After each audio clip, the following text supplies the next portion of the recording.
there is really a significant chance of miscalculation resulting in this spiral escalating to conflict, and that conflict could indeed go nuclear.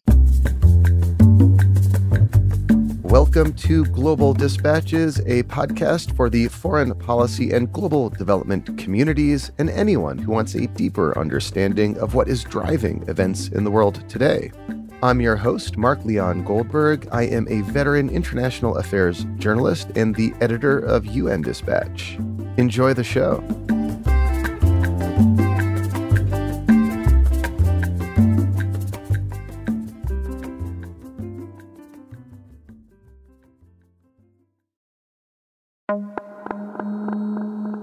Over the last several weeks, North Korea has launched an unprecedented number of missile tests. In 1 week alone in early November, North Korea launched over 80 missiles, including short and long-range ballistic missiles. So why is North Korea suddenly flexing like this? And what do these missile tests suggest about North Korea's nuclear strategies and intentions? I put these questions and more to Kelsey Davenport, Director of Nonproliferation Policy at the Arms Control Association. We kick off discussing the kinds of technologies that North Korea is testing, and then have a long conversation that puts these tests in context of geopolitics, U.S. policy towards North Korea, and North Korea's ever-evolving nuclear strategies. And now here is Kelsey Davenport, Director of Nonproliferation Policy at the Arms Control Association.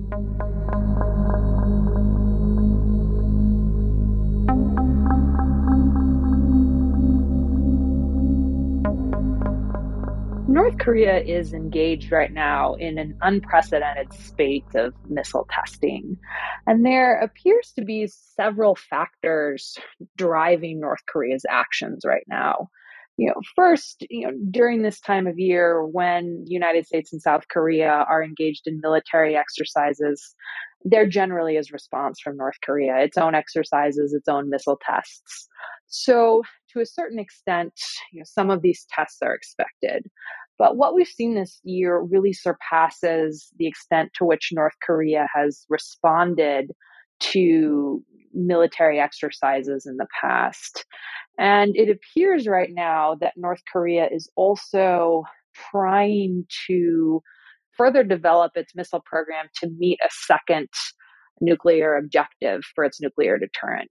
That North Korea wants to be able to repel any U.S. or South Korean or joint U.S.-ROK invasion in the event of deterrence failing. And that's why we're seeing North Korea often launch a barrage of missiles and focusing on shorter range systems that are really more designed to meet those repellence objectives. Then on top of that, on top of the regular responses to the exercises, on top of refining its nuclear capabilities to meet these deterrence objectives, I think North Korea and South Korea are engaged in an escalating battle of rhetoric right now and engaged a bit in their own sort of missile race. So at one point this month, we saw North Korea test more ballistic missiles in a single day than it ever has in its history.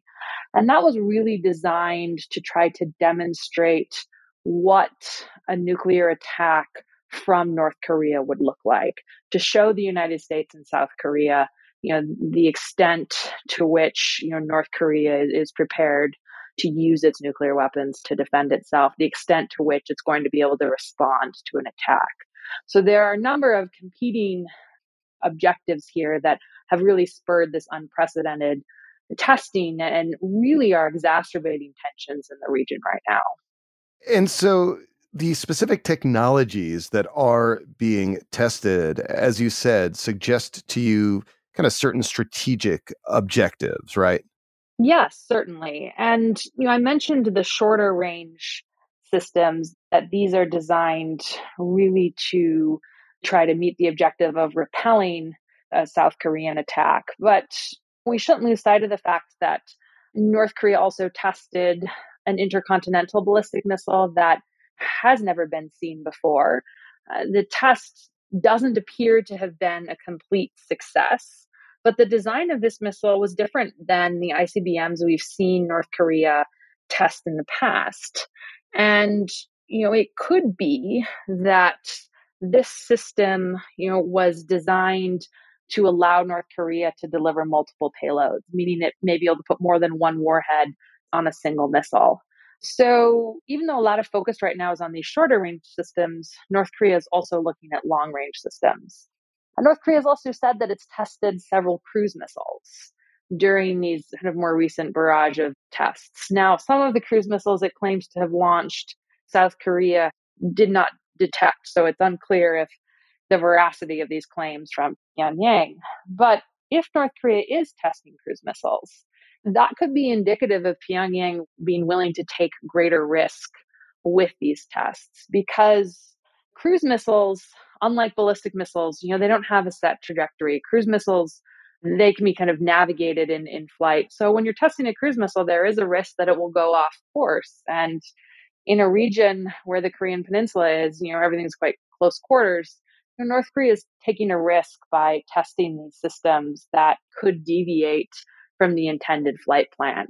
So there are a range of systems being tested right now that really will advance North Korea's nuclear deterrent, as it kind of masters and further tests these new missile capabilities. So North Korea has tested a nuclear weapon 6 times from 2006 to 2017. Does this flurry of missile tests suggest to you that what we're seeing is perhaps a prelude to like the big one, a 7th nuclear test in the coming weeks or days or months?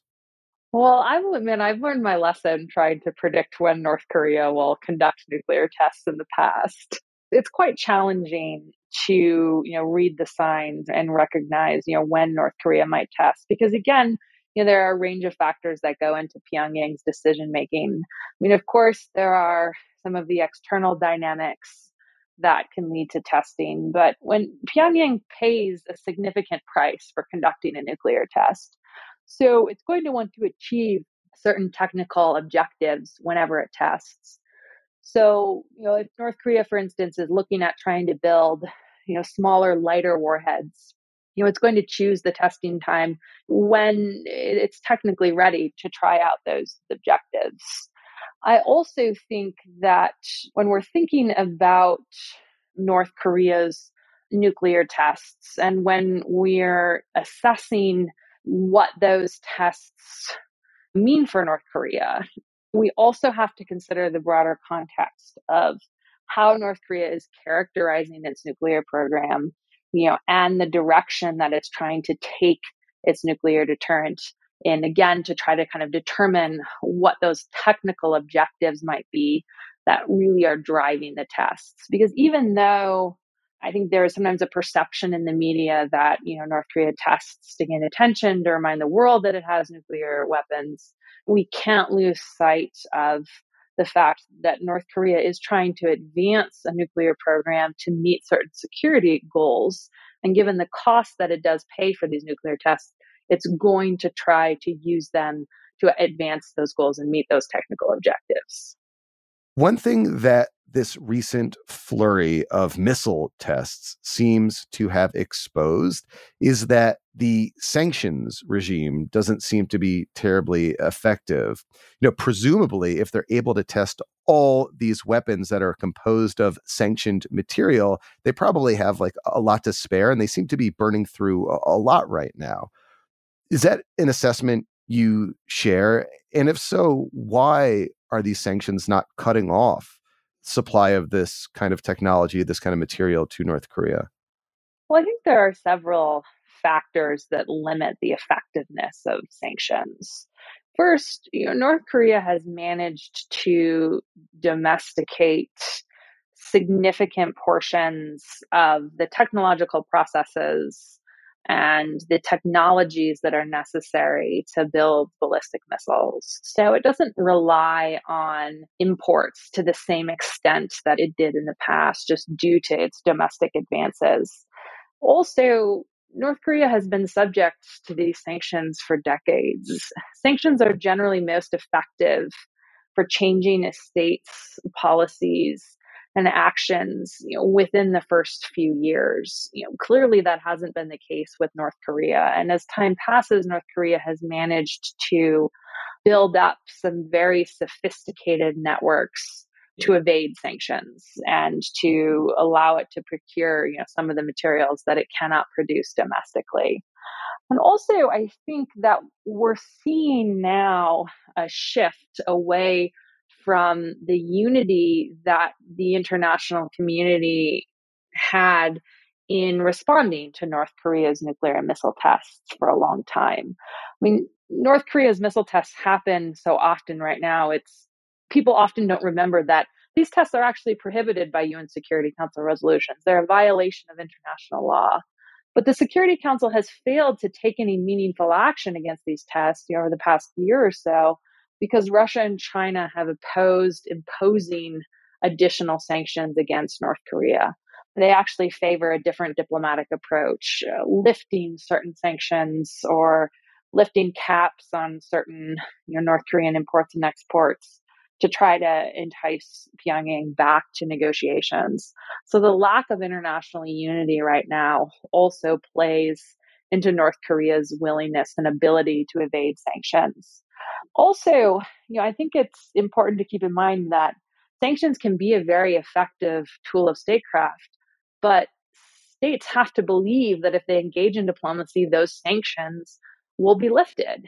And I think Kim Jong Un's experience trying to negotiate with the Trump administration, raised concerns about U.S. willingness to lift sanctions. So I think there's also a lack of incentive on the North Korean side to engage in a way that would lift these sanctions. And that then incentivizes greater sanctions evasion. It strengthens these networks that are designed to go around sanctions.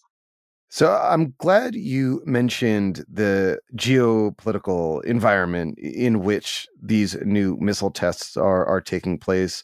Earlier you mentioned there's like a seasonality to North Korean missile tests, but this time around we are in this kind of hardened international environment in which the U.S. and Russia and China are increasingly at odds, and the whole sort of diplomatic framework for engaging North Korea requires unanimity between Russia, China, and the United States.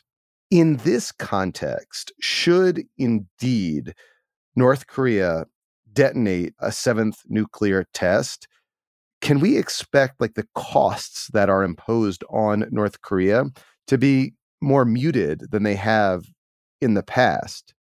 Well, I do think that there's going to be a difference in an international response to missile tests versus a nuclear test. And that's in part because Beijing does have some concerns about further nuclear testing from North Korea. Part of which stems from questions about the stability of the North Korean nuclear test site and the implications that further tests at that location could have in terms of the geology, in terms of radiation release. So I do think that if North Korea conducts another nuclear test, there is a greater chance that the Security Council might act.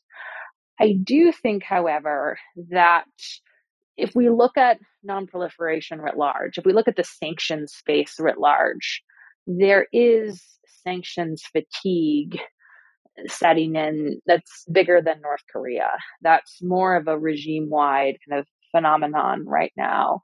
And I think there is frustration in Beijing and Moscow that predates this discontinuity in policy approaches to North Korea over how the US applies and wields sanctions.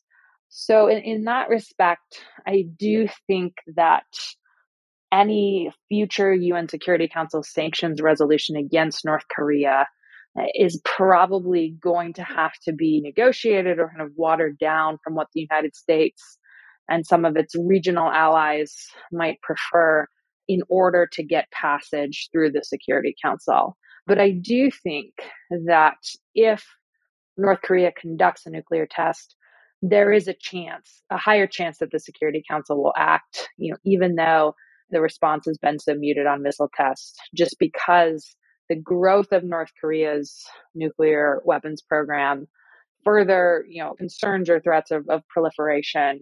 Nobody benefits from this scenario.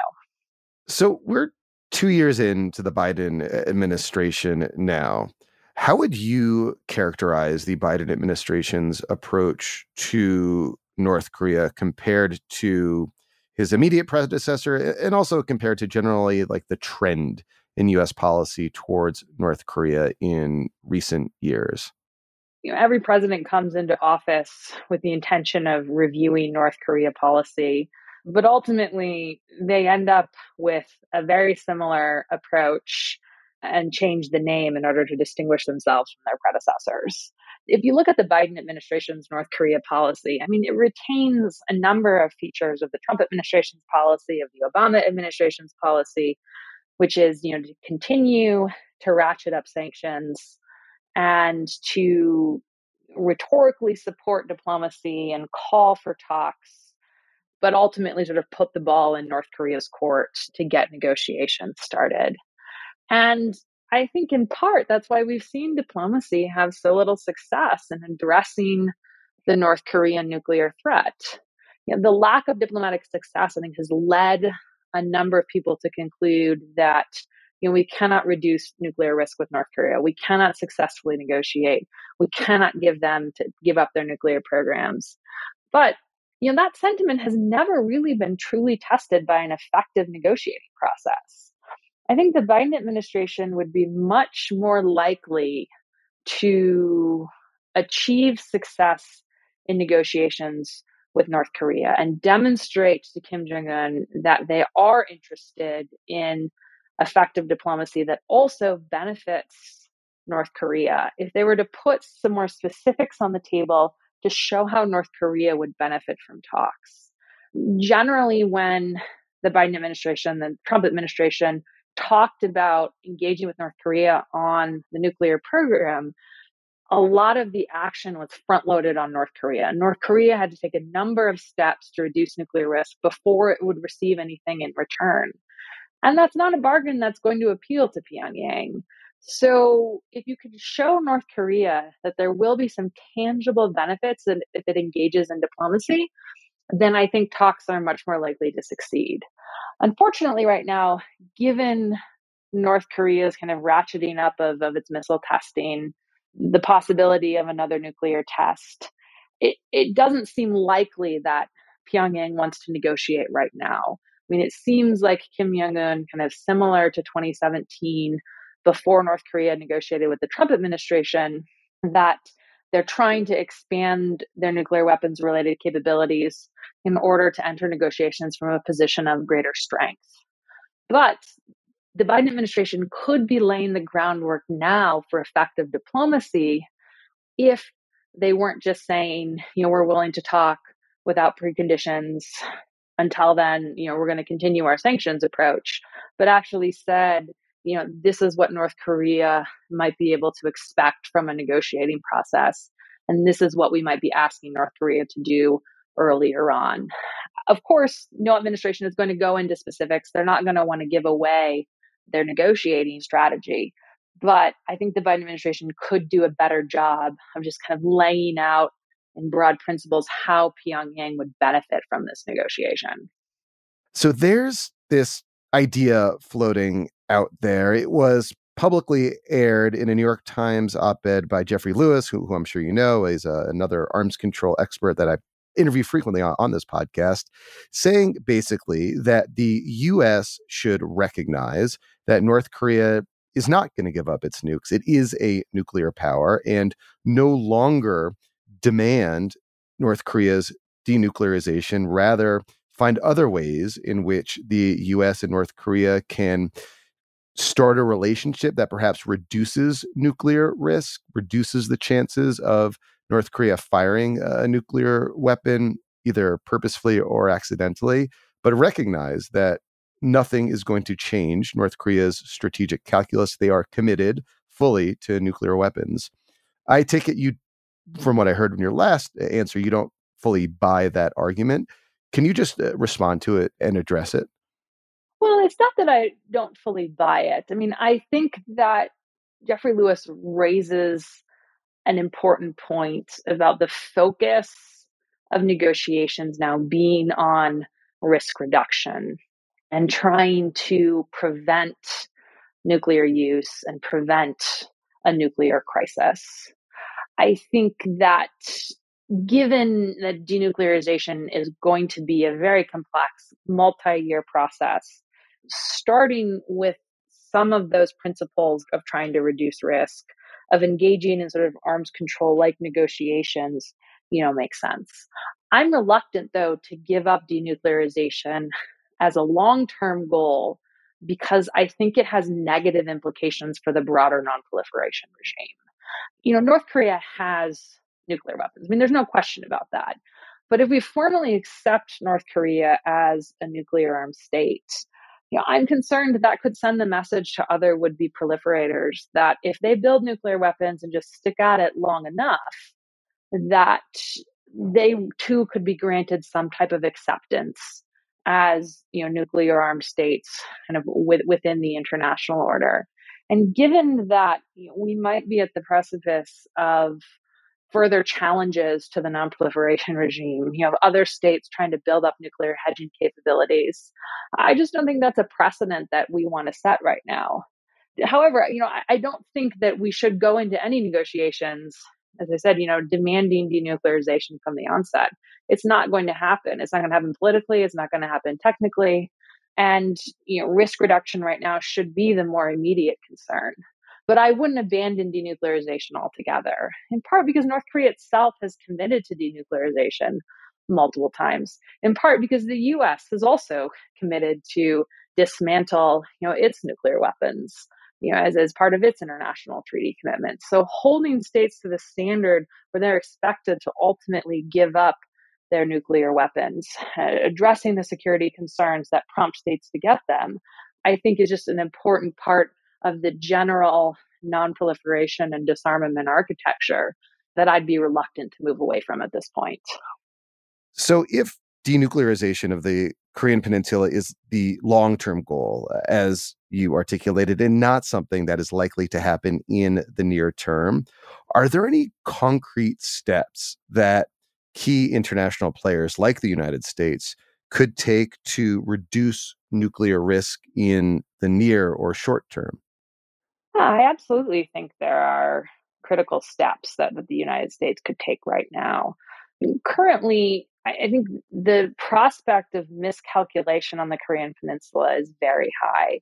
The risk that North Korea perceives a military exercise as an incoming attack, the risk that this escalation of missile testing, could lead to a missile accidentally, targeting the other state, that is very concerning. I mean, I think that there are steps that should be taken to increase crisis communications in the region. I think that the United States and South Korea could roll back some of its military exercises to make them less provocative. I mean, it's not surprising that North Korea responds to some of these exercises when part of South Korea's planning about how to respond to the North Korean threat is the concept of trying to sort of decapitate the North Korean leadership. I mean, of course, Pyongyang is going to view that as provocative and respond. So I think the US and South Korea could maintain military readiness without that same level of provocation directed at North Korea. I also think that in the interim, if we're thinking about other sort of initial steps in a diplomatic agreement or sort of confidence building measures, South Korea could look at its own ballistic missile program and put something on the table that might be attractive to North Korea. Maybe both sides refrain from testing missiles of a certain range for a particular period of time. Because that's one thing that I think often is missed in this conversation, that the United States and South Korea are not just responding to North Korea's military advances. North Korea is also responding to the US and South Korea's military advances. They're responding to the missile race in the region, even though they themselves have instigated part of it.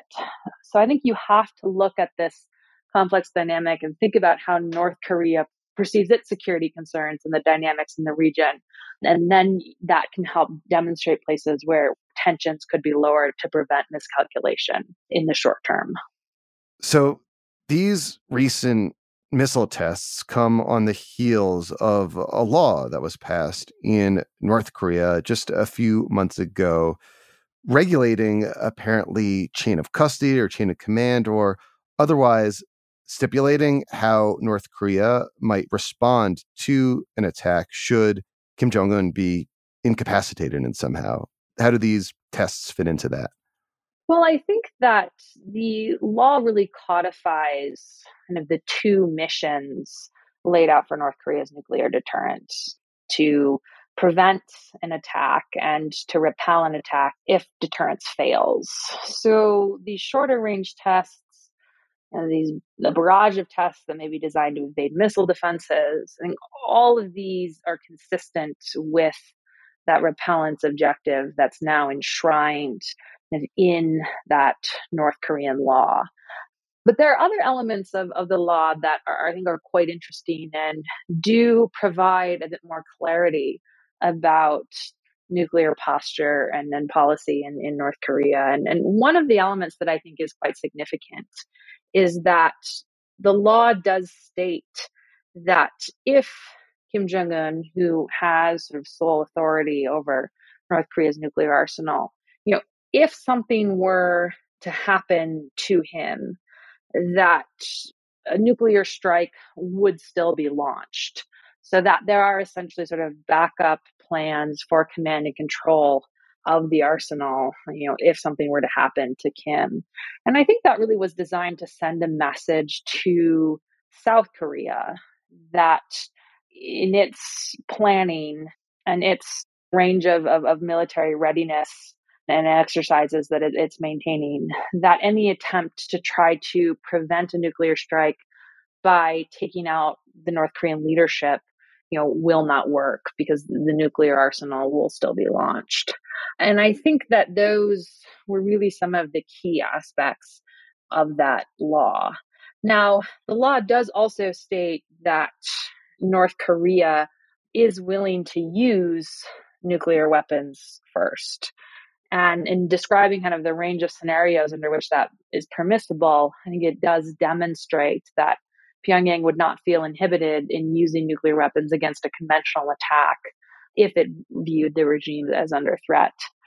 So again, I think that demonstrates that in this escalatory spiral of tensions we're seeing in the Korean Peninsula again, there is really a significant chance of miscalculation resulting in this spiral escalating to conflict, and that conflict could indeed go nuclear because of these dynamics and the rhetoric and the escalations that are currently ongoing. Thank you so much for your time, and I really appreciate it. Yeah, my pleasure.